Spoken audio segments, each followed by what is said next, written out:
Hello students, আজি আমি ignite কোচিঙৰ পৰা টাৰ্গেট 100ৰ প্ৰথমটো ক্লাছ দিবলৈ ওলাইছোঁ। তাৰ আগতে মই কিছুমান কথা কৈ থওঁ। টাৰ্গেট 100 যিটো বেটছ আমি ষ্টাৰ্ট কৰিছোঁ, এই বেটছটোক তিনিজন টিচাৰে পঢ়াব। প্ৰথমজন হৈছে মিৰ্জা ৱাকিব জাহান, দ্বিতীয়জন হৈছে নিহাৰিকা হাজৰিকা আৰু তৃতীয়জন মই নিজেই।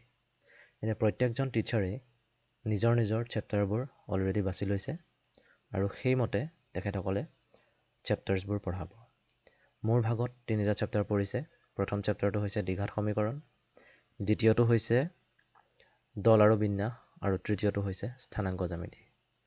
যিহেতু তোমালোকৰ ক্লাছবোৰ তিনিজন টিচাৰে কৰিব, গতিকে তোমালোকে তিনিজন টিচাৰৰ ক্লাছৰ কাৰণে তিনিখন বহি প্ৰস্তুত কৰি লোৱাটো খুবেই প্ৰয়োজনীয়। এতিয়া আমি প্ৰথম ভিডিঅ'টো ষ্টাৰ্ট কৰিবলৈ ওলাইছোঁ। তোমালোকে ভালকৈ চাবা আৰু বহিখনত নোটবোৰ লিখি যাবা। দ্বিঘাত সমীকৰণ। দ্বিঘাত সমীকৰণৰ কথা জনাৰ আগতে আমি দ্বিঘাত বহুপদ মানে কি জানিব লাগিব। দ্বিঘাত বহুপদ হয় কি আৰু দ্বিঘাত বহুপদত থাকে কি, আমি সেইখিনি বস্তু প্ৰথমতে জানিবলৈ চেষ্টা কৰিম। তোমালোকে স্ক্ৰীনত দেখা পাইছা ax² + bx + c আৰু ইয়াত কণ্ডিশ্যনটো কি দিয়া আছে, a is not equal to 0। এইটো হৈছে দ্বিঘাত বহুপদৰ আদৰ্শ ঠাঁচ। তাত কণ্ডিশ্যনটো কি থাকিব লাগিব, a 0 হ'ব নোৱাৰে। এতিয়া ইয়াত কি কি আছে আমি যদি চাবলৈ চেষ্টা কৰোঁ, তেতিয়া কিছুমান আমি নতুন শব্দ পাম। চলক, ধ্ৰুৱক, সহগ, ঘাত, মাত্ৰা, পদ, এইখিনি নতুন শব্দ আমি পাম আৰু কোনটোৱে কি বুজায় আমি জানিবলৈ চেষ্টা কৰিম।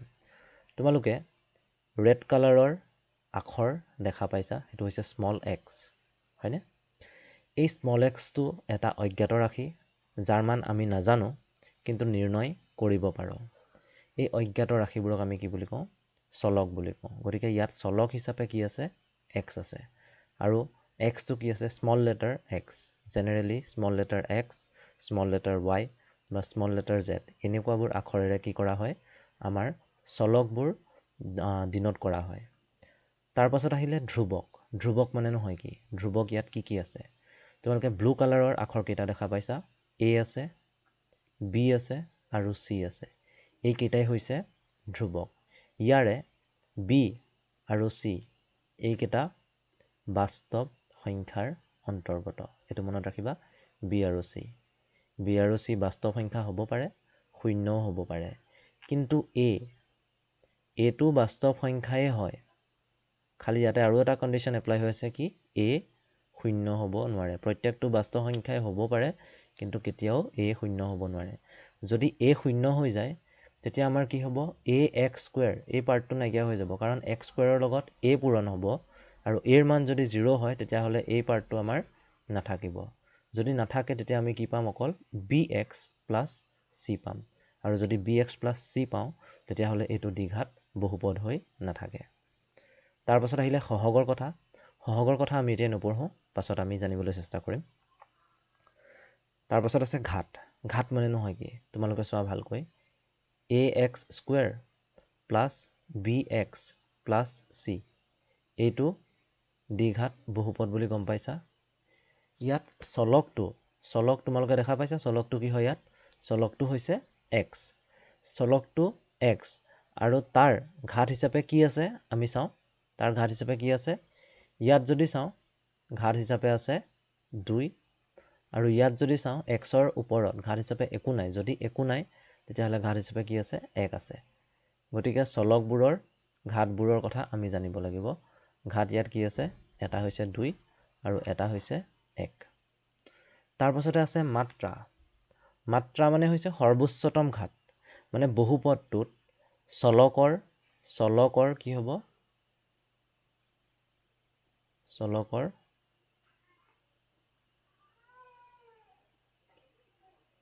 সৰ্বোচ্চ ঘাত। এতিয়া ইয়াত আমি ঘাত কি কি পাইছোঁ সেইটো তোমালোকে জানা নিশ্চয়। 1 আৰু কি পাইছোঁ, 2 পাইছোঁ। 1টো সৰু, 2টো ডাঙৰ। সৰ্বোচ্চতম ঘাতটো কি হয়, সৰ্বোচ্চতম ঘাতটো হৈছে 2। সেইটো কাৰণে এই বহুপদটোত মাত্ৰা কি হ'ব, মাত্ৰা হ'ব 2।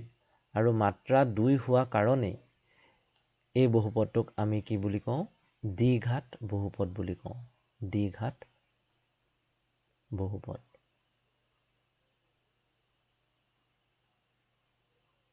আৰু শেষত আছে পদ এতিয়া পদ মানেনো কি হয় তোমালোকে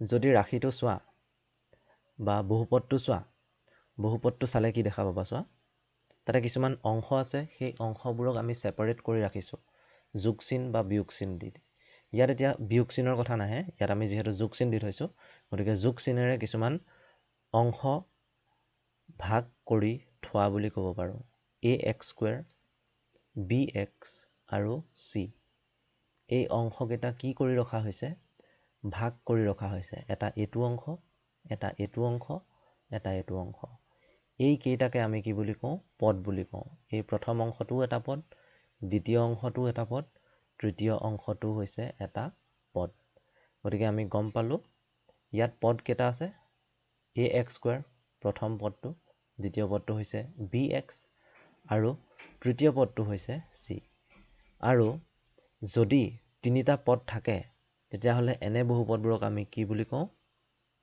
ত্ৰিপদ বুলি কওঁ মই আৰু দুটামান এক্সাম্পল দি বুজাই দিছো 2x² + 3 ইয়াত যদি চোৱা পদ কেইটা আছে পদ আছে দুটা হেতু কাৰণে পদৰ ফালৰ পৰা আমি ইয়াক কি বুলি ক'ম দ্বিপদ বুলি ক'ম আৰু ইয়াত মাত্ৰা কি আছে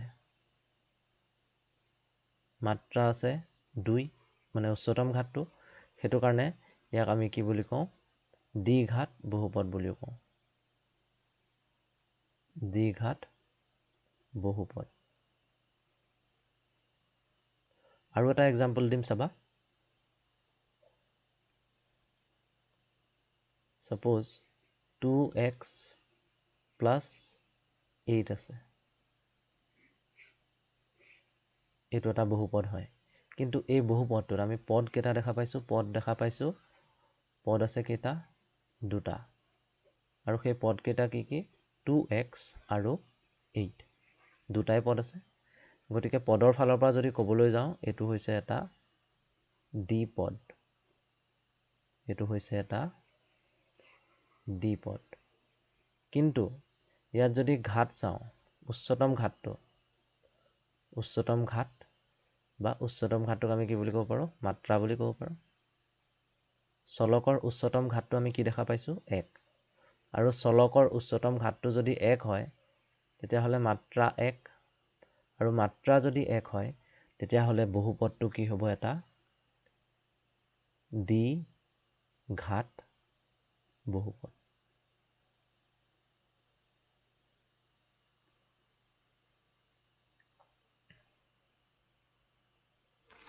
ইয়াৰ পাছত চোৱা 3x² + 9x + 2 এটা দ্বিঘাত বহুপদ আমাক দিয়া আছে আৰু পদৰ ফালৰ পৰা যদি চাওঁ তেতিয়া এইটো এটা দ্বিপদ হয় ইয়াত আমি এতিয়া সহগৰ বিষয়ে জানিম কাৰণ আমি আগতে সহগৰ বিষয়ে কোৱা নাছিলো বা আলোচনা কৰা নাছিলো এতিয়া ভালদৰে কৰিম সহগ কি হয় সহগ কেই প্ৰকাৰৰ হয় বিশেষকৈ সহগ হৈছে দুই প্ৰকাৰৰ প্ৰথম প্ৰকাৰটো হৈছে সাংখ্যিক সহগ আৰু দ্বিতীয় প্ৰকাৰটো হৈছে আক্ষৰিক সহগ সাংখ্যিক সহগ মানে কি বা আক্ষৰিক সহগ মানে কি এতিয়া আমি চাম 3x² ইয়াত আমি তিনিটা পদ পাইছো ন প্ৰথম পদটো হৈছে 3x² দ্বিতীয় পদটো হৈছে 9x আৰু তৃতীয় পদটো হৈছে 2 এতিয়া প্ৰথম পদটোত যদি চাওঁ x² লগত চাবা x² লগত কি পূৰণ হৈ আছে 3 পূৰণ হৈ আছে গতিকে মই ক'ব পাৰো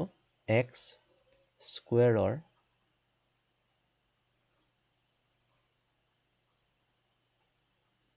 সাংখ্যিক সহগ হৈছে 3 ঠিক সেইদৰে 9xত যদি চাওঁ xৰ লগত কি পূৰণ হৈ আছে 9 পূৰণ হৈ আছে সেইকাৰণে মই কি ক'ম xৰ সাংখ্যিক সহগ হৈছে 9 তোমালোকে নিশ্চয় বুজি পালা এতিয়া আমি পদবোৰ চাব লাগিব পদত চলকটোৰ লগত কোনটো সংখ্যা পূৰণ হৈ আছে সেই সংখ্যাটোৱে কি হ'ব সাংখ্যিক সহগ কিন্তু আমি আক্ষৰিক সহগো পাইছোঁ। এতিয়া আমি আকৌ প্ৰথম পদটো চাম, অৰ্থাৎ 3x²। আমি 3x² চাইছোঁ, তাত কি দেখা পাম?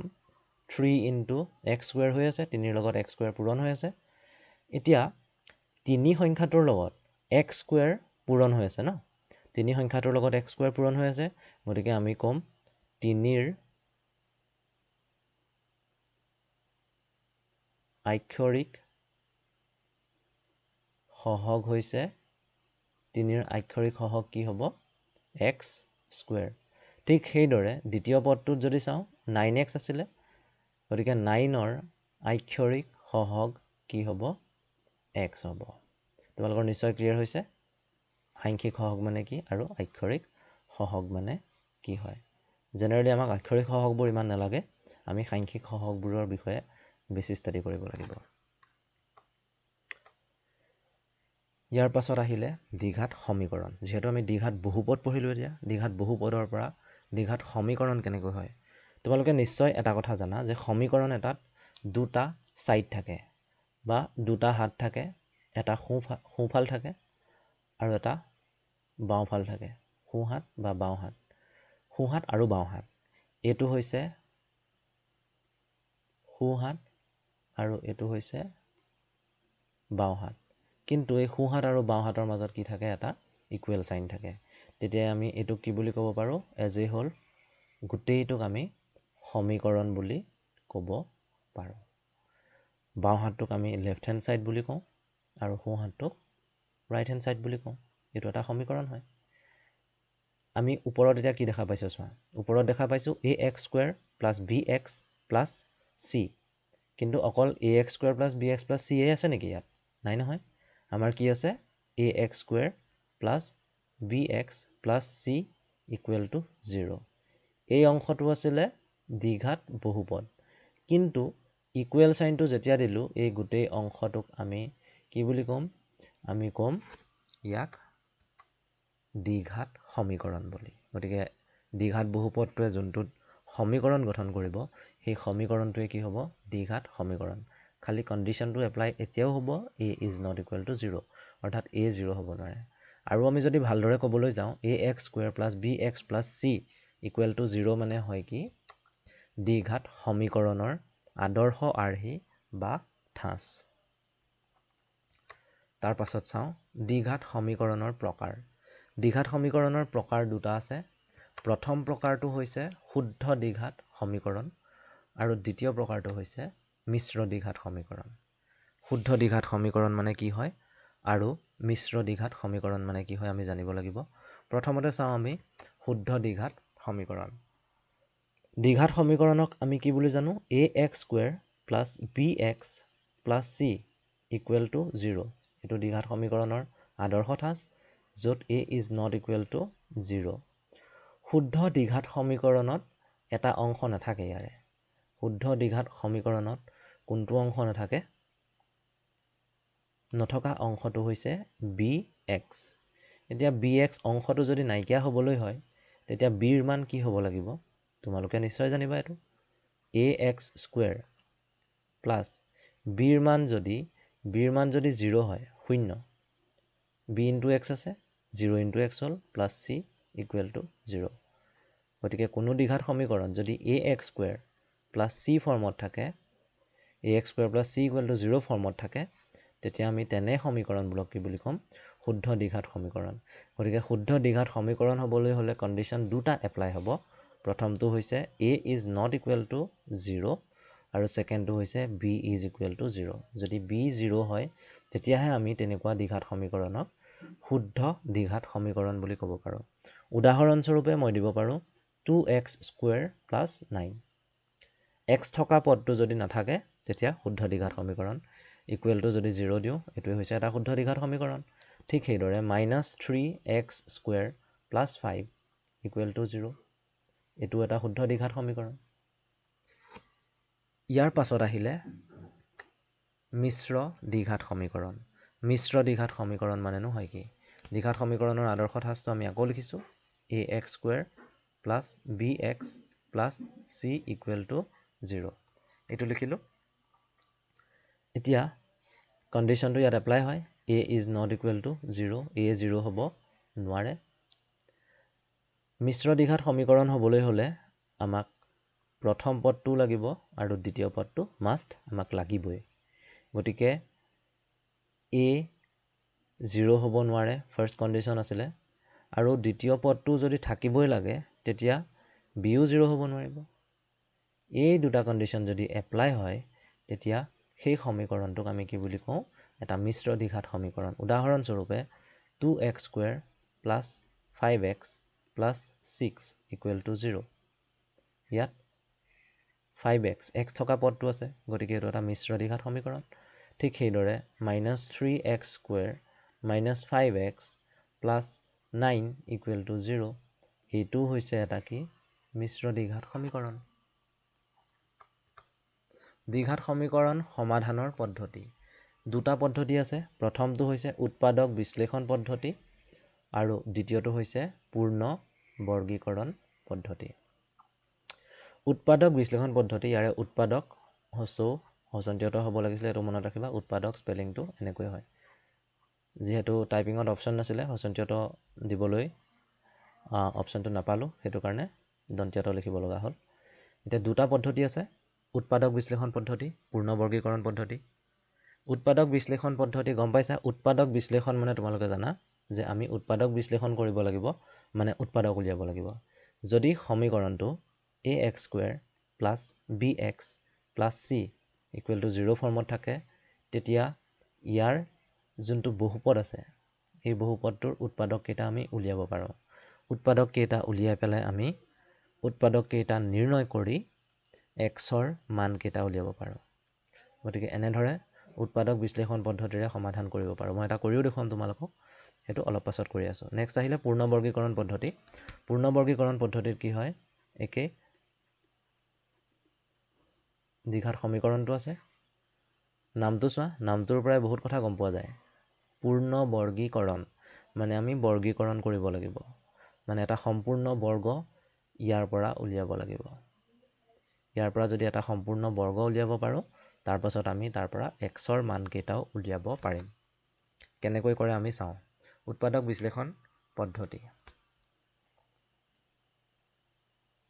এটা দ্বিঘাত সমীকৰণ মই লিখি লৈছোঁ, x² plus 7x plus 10 equal to 0।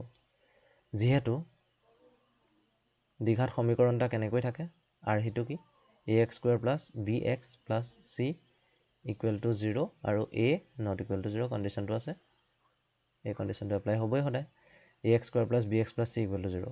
এতিয়া আমি যদি তুলনা কৰোঁ, ইয়াত a আছে, x² লগত পূৰণ হয়, ইয়াত x² লগত পূৰণ হয় কি আছে, 1 আছে। গতিকে আমি ক'ব পাৰোঁ যে a ইকুৱেল টু 1। ঠিক সেইদৰে bx আছে, xৰ লগত b পূৰণ হৈ আছে, ইয়াত xৰ লগত 7 পূৰণ হৈ আছে, গতিকে আমি ক'ব পাৰোঁ b ইকুৱেল টু 7। আৰু c ইয়াত প্লাছ 10 হৈ আছে, ইয়াত প্লাছ c হৈ আছে, গতিকে c ইকুৱেল টু কি হ'ব, 10 হ'ব। a ইকুৱেল টু 1 পালোঁ, b ইকুৱেল টু 7 পালোঁ, c ইকুৱেল টু 10 পাইছোঁ।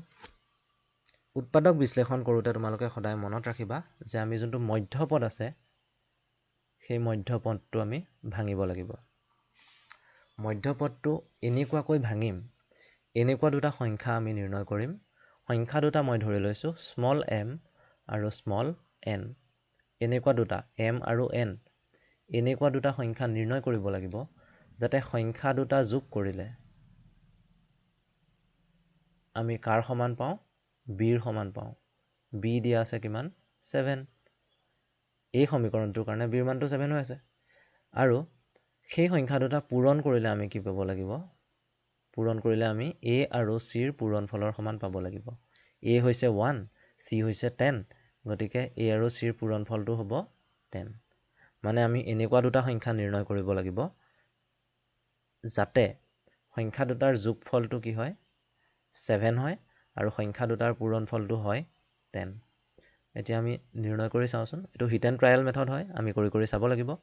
ফাৰ্ষ্টতে আমি চাওঁ 4 আৰু 3। 4 আৰু 3 আমি জানো 4 আৰু 3 যোগ কৰিলে কি হয়, 7 হয়। গতিকে আমাৰ প্ৰথম কণ্ডিশ্যনটো ফুলফিল হৈ গৈছে, 4 আৰু 3 যোগ কৰিলে 7 হয়। এতিয়া 4 আৰু 3 পূৰণ কৰিলে আমি 10 পাব লাগিব। কিন্তু পাওঁ জানো? নাপাওঁ। প্ৰথম কণ্ডিশ্যনটো হৈ গ'ল, কিন্তু ছেকেণ্ড কণ্ডিশ্যনটো নামানিলে। গতিকে আমি যোন দুটা সংখ্যা ধৰিছোঁ 4 আৰু 3, সেই সংখ্যা দুটা আমি নিৰ্ণয় কৰিবলগীয়া সংখ্যা দুটা নহয়। আমি আৰু দুটা সংখ্যা লৈ চাম এতিয়া, 5 আৰু 2। 5 যোগ 2 কৰিলেতো আমি কি পাওঁ? আমি 7 পাওঁ। 5 যোগ 2 কৰিলে আমি 7 পাম। গতিকে কৰি চাওঁ।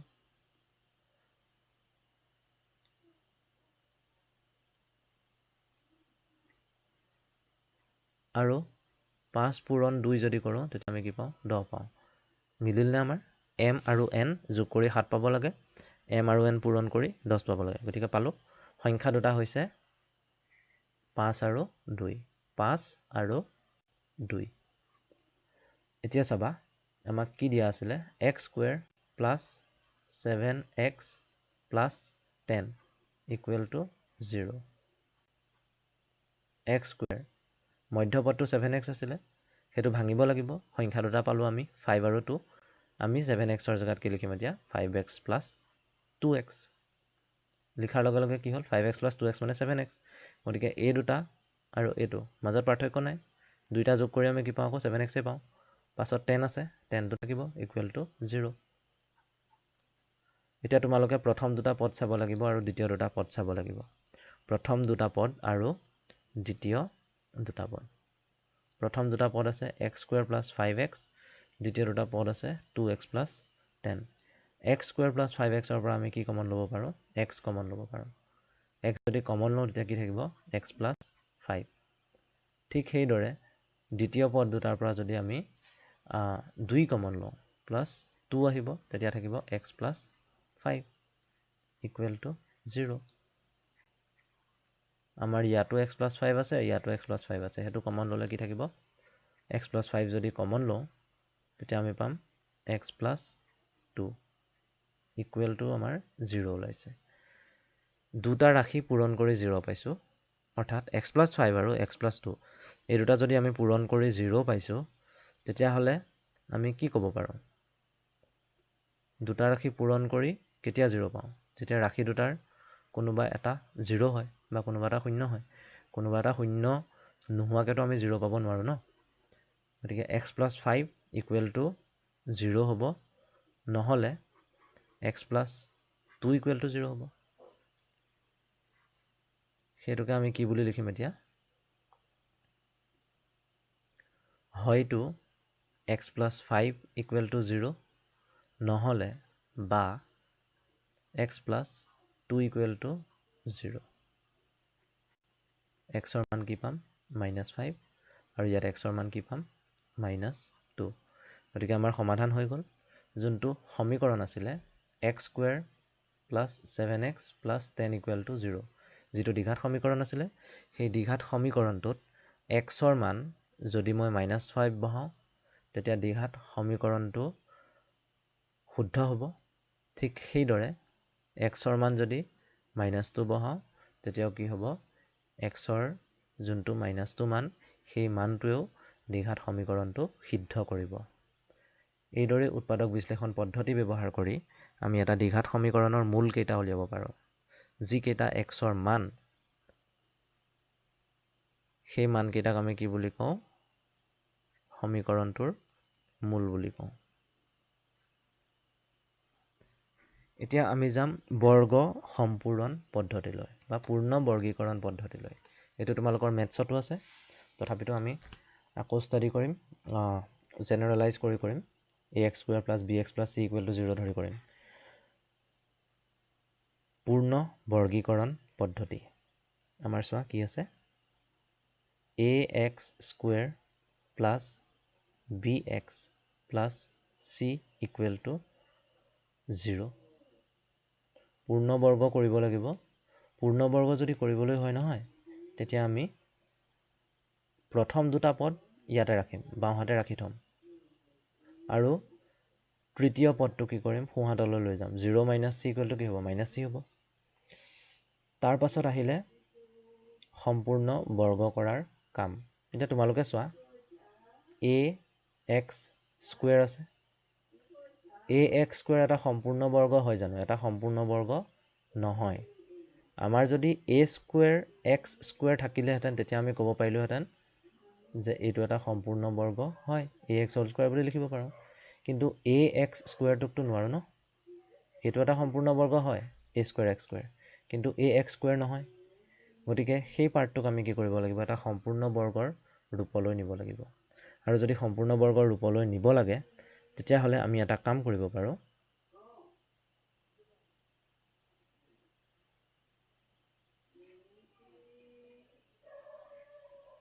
এৰে হৰণ কৰিব পাৰোঁ এৰে যদি হৰণ কৰোঁ বাওঁ হাতটোক তেতিয়া এৰে সোঁ হাতটোকো হৰণ কৰিব লাগিব তেতিয়া আমি কি পামগে চোৱা ax স্কুৱেৰ বাই a মানে x square plus bx by a মানে b বাই a x আৰু এইফালে পালোঁ minus c by a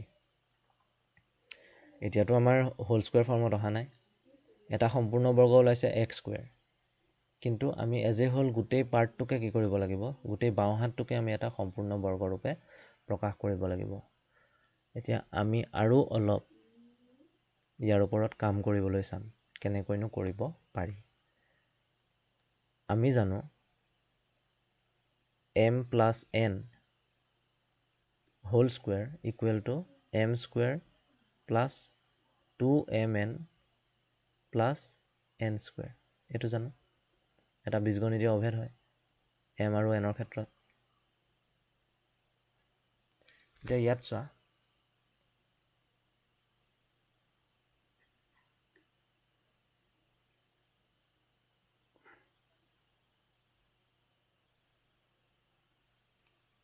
m square আছে আৰু এইফালে চোৱা x স্কুৱেৰ আছে ঠিক আছে আমি x স্কুৱেৰটো লিখিলোঁ প্লাছ 2mn আছে 2x ইনটু আমি কি কৰিলে আকৌ b বাই a x থাকে চাব লাগিব আমি 2xৰ লগত যদি b বাই 2a পূৰণ কৰোঁ তেতিয়া কি থাকিব আকৌ b বাই a x থাকিব কাৰণ এই 2টো ওপৰত থকা 2টো তলত থকা 2টো কেনচেল যাব এতিয়া আমাৰ কি ফৰ্মত আহিলে চোৱা 2a b ফৰ্মত আহিলে বা 2mn ফৰ্মত আহিলে 2mn ফৰ্মত যেতিয়া আহিলে আমাক আৰু লাষ্টত কি লাগিব n স্কুৱেৰ এটা লাগিব n স্কুৱেৰ মানে কি হ'ব b by 2a whole square কিন্তু আমি b বাই 2a হোল স্কুৱেৰটো ইয়াত এক্সট্ৰাকেহে বহাইছোঁ আমাৰতো নাছিলে ন আগতে আগৰ ষ্টেপটোত আমি কি পাইছোঁ অকল x square plus b by a x পাইছোঁ আমাক b বাই 2a হোল স্কুৱেৰটো নাছিলে তাত সেইকাৰণে আমি আকৌ কি কৰিব লাগিব minus b by 2a whole square এইটো কৰি দিম যাতে আগৰটোৰ নিচিনা বাওঁ হাতটো এতিয়াও একেই থাকে আৰু সোঁ হাতে আছিলে মাইনাছ c বাই a সেইটো তেনেকেই থাকিব এতিয়া x স্কুৱেৰৰ পৰা plus b by 2a whole square ইয়ালৈকে এই অংশখিনিক আমি এনেকৈ লিখিব পাৰোঁ x plus b by 2a whole square আৰু তাৰ পাছত যোনটো minus b by 2a whole square আছিলে সেইটো আমি সোঁ হাতলৈ লৈ যাব পাৰোঁ plus b by 2a whole square আৰু তাৰ লগতে কি আছে মাইনাছ c বাই a আমাৰ বাওঁহাতে এটা পূৰ্ণবৰ্গ হৈ গ'ল মানে আমি পূৰ্ণবৰ্গীকৰণ কৰিলোঁ কিন্তু xৰ মান এতিয়া উলিওৱা নাই xৰ মানটো আমি উলিয়াবলৈ চেষ্টা কৰিম আমি আৰু অলপ সলভ কৰোঁ x plus b by 2a whole square equal to b square by 4a square minus c by a next ষ্টেপটো চাবা নেক্সট ষ্টেপত আমি কি কৰোঁ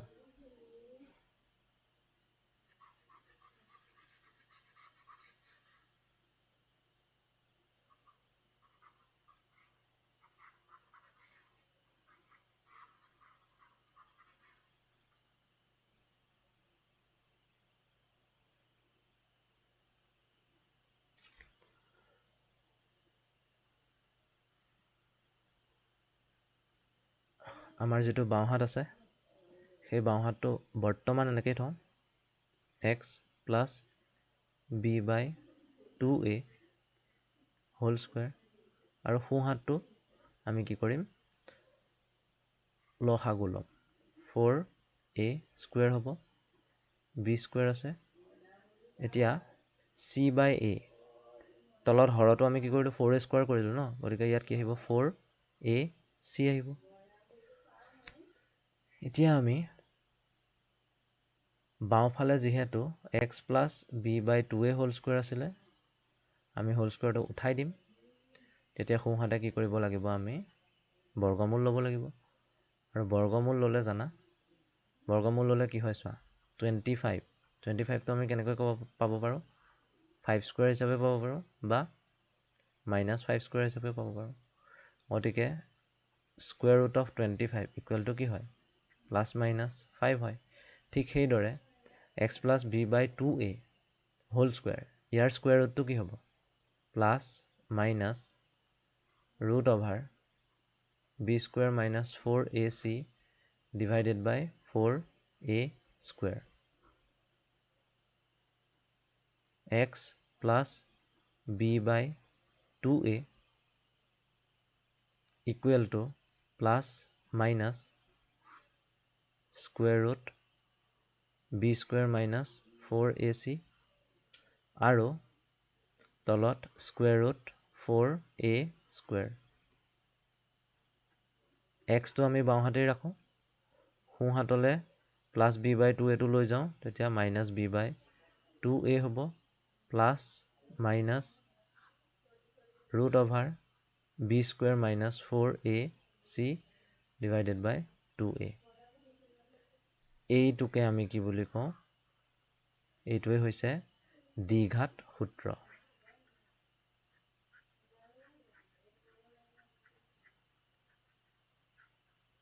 এইটো হৈছে দ্বিঘাত সূত্ৰ ইয়াৰ পৰা আমি কি কৰিব পাৰোঁ xৰ মান উলিয়াব পাৰোঁ এতিয়া এই সূত্ৰটো তেতিয়াও এপ্লাই হয় যেতিয়া আমি দ্বিঘাত সমীকৰণটোৰ যোনটো বহুপদ আছে দ্বিঘাত বহুপদ সেই বহুপদটোৰ যদি উৎপাদক বিশ্লেষণ কৰিবও নোৱাৰোঁ তেতিয়াও আমি দ্বিঘাত সূত্ৰটো ব্যৱহাৰ কৰিব পাৰোঁ সেইবাবে দ্বিঘাত সূত্ৰ প্ৰয়োগ কৰি যিকোনো দ্বিঘাত সমীকৰণৰে মূলকেইটা উলিয়াব পাৰি অৰ্থাৎ xৰ মান উলিয়াব পাৰি ইয়াতে root over b square minus 4ac যে আছে তাৰে b স্কুৱেৰ মাইনাছ 4ac এই পাৰ্টটোক আমি কি বুলি কওঁ সেই পাৰ্টটোক কওঁ আমি ভেদ নিৰূপক বুলি b স্কুৱেৰ মাইনাছ 4ac আমি কি বুলি কওঁ ভেদ নিৰূপক এতিয়া আমি আকৌ এবাৰ লিখি দিওঁ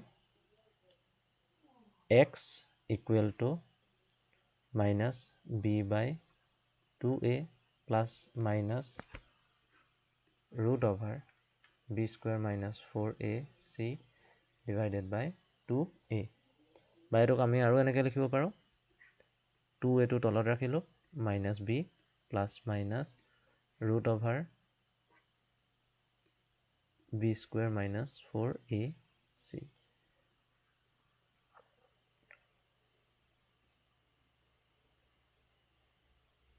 এতিয়া আমি এই b স্কুৱেৰ মাইনাছ 4ac এই অংশটো যে আছে এই অংশটোক আমি এটা নাম দিছোঁ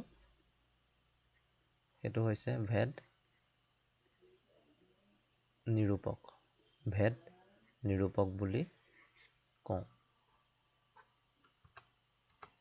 ভেদ নিৰূপকটো যে আছে ভেদ নিৰূপকৰ ওপৰত ভিত্তি কৰি আমি দ্বিঘাত সমীকৰণটোৰ মূলৰ প্ৰকৃতি নিৰ্ণয় কৰিব পাৰোঁ দ্বিঘাত সমীকৰণটোৰ মূল কেইটা কেনেকুৱা হ'ব সেইটো আমি ভেদ নিৰূপকটো চাই পেলাই জানিব পাৰোঁ এতিয়া প্ৰথমতে দিয়া আছে কি b square minus 4ac greater than 0 মানে ভেদ নিৰূপকটো যদি শূন্যতকৈ ডাঙৰ হয় তেতিয়া কি হ'ব ভেদ নিৰূপকটো যদি শূন্যতকৈ ডাঙৰ হয় তেতিয়া দ্বিঘাত সমীকৰণটোৰ কি থাকিব দুটা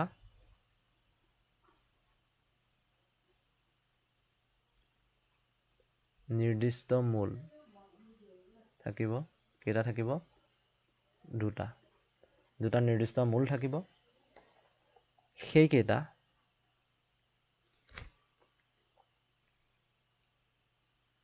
বাস্তৱ হ'ব খালি ইয়াতে এটা কণ্ডিশ্যন আহে যে মূলকেইটা পৰিমেয় হ'ব নে অপৰিমেয় হ'ব নে অপৰিমেয় হ'ব। প্ৰথম কেইটাতো হ'বই, এইটো চিয়ৰ, নিৰ্দিষ্ট মূল দুটা থাকিবই, বাস্তৱ মূল হ'বই, কিন্তু কথাটো হ'ল পৰিমেয় হ'ব নে অপৰিমেয় হ'ব। এতিয়া এই পৰিমেয় হ'ব নে অপৰিমেয় হ'ব, এইকেইটা আমি নিৰ্ণয় কৰিব পাৰোঁ ভেদ নিৰূপকটো পূৰ্ণবৰ্গ হয় নে পূৰ্ণবৰ্গ নহয়। যদি পূৰ্ণবৰ্গ হয় তেতিয়াহ'লে কি হ'ব, পৰিমেয় হ'ব। মানে কথাটো এনেকুৱা, x ইকুৱেলটো আমি কি পাইছোঁ, -b plus minus root over b square minus 4ac divided by 2a, -b plus minus এই b স্কুৱেৰ মাইনাছ 4ac যোনটো ভেদ নিৰূপক, সেই ভেদ নিৰূপকটো যদি এটা পূৰ্ণবৰ্গ হয়,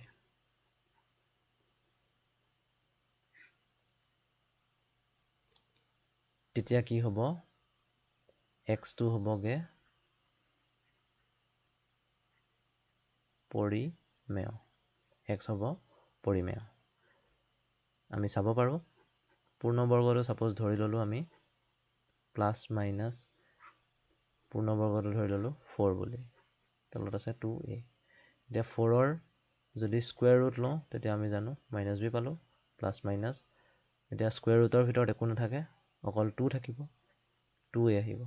এই পাৰ্টটো কি হ'ব, এই পাৰ্টটো হ'ব পৰিমেয়।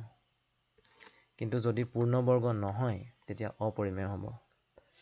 x ইকুৱেলটো আমি কি বুলি জানো, -b plus minus root over b square minus 4ac divided by 2a। x ইকুৱেলটো -b plus minus root over b square minus 4ac যদি পূৰ্ণবৰ্গ নহয়, যদি পূৰ্ণবৰ্গ নহয়, তেতিয়া আমি xটো কি পাম, এটা অপৰিমেয় সংখ্যা পাম। এটা নহয়, চৰি, দুটা হ'ব। ইয়াত আমি দুটা পাৰ্ট পাম ন, প্লাছ মাইনাছৰ কাৰণে দুটা আহিব, গতিকে x কেইটা হ'ব অপৰিমেয়। যেনেকে এটা উদাহৰণ দি কৈছোঁ, -b প্লাছ মাইনাছ, তলত 2a আছে, a আৰু bৰ মান যিকোনো বাস্তৱ সংখ্যা হ'ব পাৰে, আৰু স্কুৱেৰ ৰুটৰ ভিতৰত ছাপ'জ আছে 5, 5টো এটা পূৰ্ণবৰ্গ নহয়, গতিকে আমি স্কুৱেৰ ৰুটটো ভাঙিব নোৱাৰোঁ। এই 5টো যদি অপৰিমেয় হয়, 5টোতো অপৰিমেয় হ'বই, √5টো অপৰিমেয় হয়, √5 যেতিয়া অপৰিমেয় হ'ব, এজ এ হ'ল xৰ যিকেইটা মান পাম, সেই মানকেইটাও কি হ'ব, অপৰিমেয় হ'ব। নেক্সট আহিলে b square minus 4ac equal to 0, তেতিয়া কি হ'ব, b square minus 4ac equal to 0। মূলকেইটা বাস্তৱ হ'ব, বাস্তৱ, মূলৰ সংখ্যা কেইটা হ'ব, দুটা বাস্তৱ মূল। আৰু কি হ'ব, b square minus 4ac equal to যদি 0 হয়, 0 হ'লে কি হ'ব, মূলকেইটা সমান হ'ব, মূলকেইটা সমান হ'ব। x equal to -b plus minus root over b square minus 4ac divided by কি পাম, 2a পাম, equal to b square minus 4ac যিহেতু 0 হৈ গ'ল, b স্কুৱেৰ মাইনাছ 4ac এই পাৰ্টটো কি হৈ গ'ল, 0 হোৱাৰ লগে লগে কি থাকিলে আমাৰ, -b প্লাছ মাইনাছ 0, গতিকে xৰ মান কি পাম, -b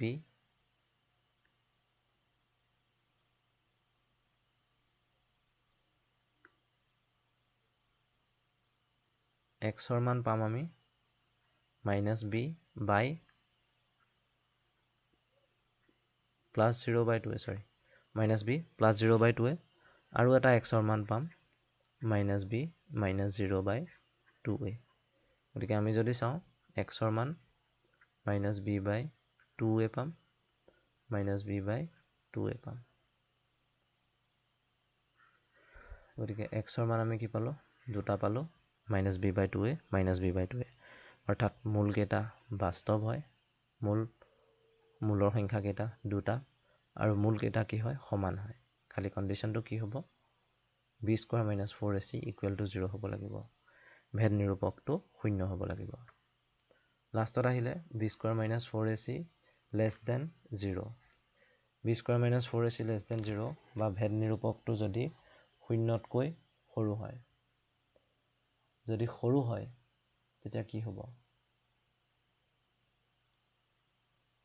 তোমালোকে নিশ্চয় জটিল সংখ্যা পঢ়িছা তাত কাল্পনিকৰ কথা পাইছা কাল্পনিক সংখ্যা কেতিয়া আহে এতিয়া স্কয়াৰ ৰুটৰ ভিতৰত নিগেটিভ এটা সংখ্যা আহে ঋণাত্মক এতিয়া কি হ'ব চোৱা x = -b plus minus √(b² - 4ac / 2a b² - 4ac < 0 মানে কি 0তকৈ সৰু মানে এই পাৰ্টটো নিগেটিভ নহয় জানো -b প্লাছ মাইনাছ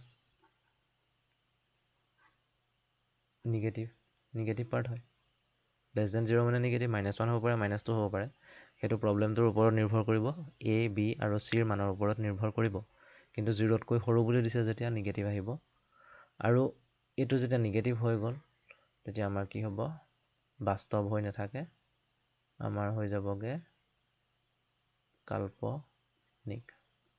কাল্পনিক মূল পাম কাল্পনিক মূল 2টা পাম আৰু আমি ক'ব পাৰোঁ যে আমি কোনো ধৰণৰ বাস্তৱ মূল নাপাওঁ যদিহে ভেদ নিৰূপকটো b² - 4ac ইয়াৰ মানটো 0তকৈ সৰু হয় গতিকে আমাৰ আজিৰ ভিডিঅ'ত ইমানেই আমি কি ডিছকাছ কৰিলোঁ দ্বিঘাত বহুপদ পঢ়িলোঁ যোনটো তোমালোকৰ চিলেবাছত ডাইৰেক্টলি নাই তোমালোকক দ্বিঘাত সমীকৰণৰ পৰা ডাইৰেক্ট ষ্টাৰ্ট কৰিছে যদি মই এটা আভাস দিলোঁ থুলমূলকৈ তাৰ পাছত আহিলোঁ দ্বিঘাত সমীকৰণলৈ দ্বিঘাত সমীকৰণৰ প্ৰকাৰ দুটা পঢ়িলোঁ শুদ্ধ দ্বিঘাত সমীকৰণ আৰু মিশ্ৰ দ্বিঘাত সমীকৰণ তাৰ পাছতে দ্বিঘাত সমীকৰণ কেনেকৈ সমাধান কৰে আমি চালোঁ দুটা পদ্ধতি আছে প্ৰথমটো হৈছে উৎপাদক বিশ্লেষণ পদ্ধতি আৰু দ্বিতীয়টো হৈছে পূৰ্ণ বৰ্গীকৰণ পদ্ধতি আৰু শেষত আমি কি পঢ়িলোঁ পূৰ্ণ বৰ্গীকৰণ পদ্ধতি যেতিয়া কৰিছিলোঁ তাত আমি এটা নতুন শব্দ পাইছিলোঁ সেই নতুন শব্দটো হৈছে ভেদ নিৰূপক আৰু ভেদ নিৰূপকৰ ওপৰত ভিত্তি কৰি মূলৰ প্ৰকৃতি কেনেকুৱা হয় আমি নিৰ্ণয় কৰিলোঁ এতিয়া নেক্সট ভিডিঅ'ত আমি ডাইৰেক্টলি চেপ্টাৰৰ যোনটো প্ৰথম অনুশীলনী সেই অনুশীলনীটো ষ্টাৰ্ট কৰিম তোমালোকে যদি এই ভিডিঅ'টো চাইছা তেনেহ'লে তোমালোকে এই ভিডিঅ'টো যিমান পাৰা শ্বেয়াৰ কৰিবা যাতে প্ৰত্যেকজন ষ্টুডেণ্ট যাক এই ভিডিঅ'খিনিৰ প্ৰয়োজন প্ৰত্যেকজন ষ্টুডেণ্টেই যাতে এই ভিডিঅ'খিনি পাব পাৰে